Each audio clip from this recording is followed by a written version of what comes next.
Marflin Krikjola ta' 30 sena u Gianluca Sultana ta' 17 sena tnejn minn Bormla il-ħamis filgħodu tresqu l-qorti mixlija li serqu bosta oġġetti sagri u debijiet mill-Knisja tal-Immakulata Kunċizzjoni f'Bormla.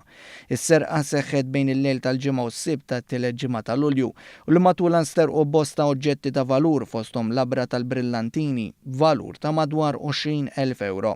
Marflin Krikjola u Gianluca Sultana wieġbu mhux ħatja tal-akkużi miġġuba kontrihom bid-diviża titlob għal ħelsien mill-arrest taż-żewġ akkużati. Huma kienu akkumpanjati mill-arajens tagħhom it-tnejn li huma dehru fi stadju avvanzat ta' tqala.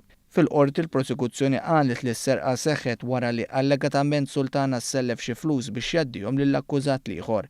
Madankollu jidher li żviluppat problema biex ikun jista' jsir il-ħlas u allegatament fassal pjan biex issir is-serqa mill-kolleġjata ta' Bormla dan biex ikunu jistgħu jagħmlu tajjeb għal dan is-self.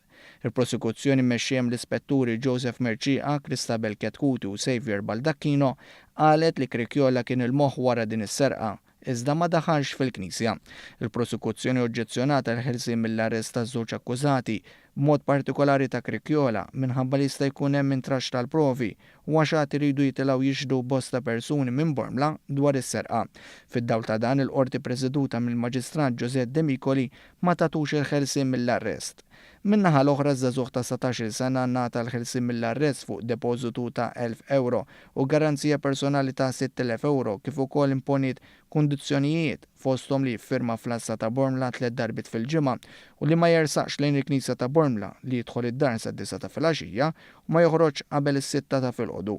Is-serqa mill-kolleġjata ta' Bormla seħħet wara l-ħallelin ixxabtu mal-scaffolding li bħalissa hemm mal-faċċata ta' Knisja minħabba arrestaw li qed isir.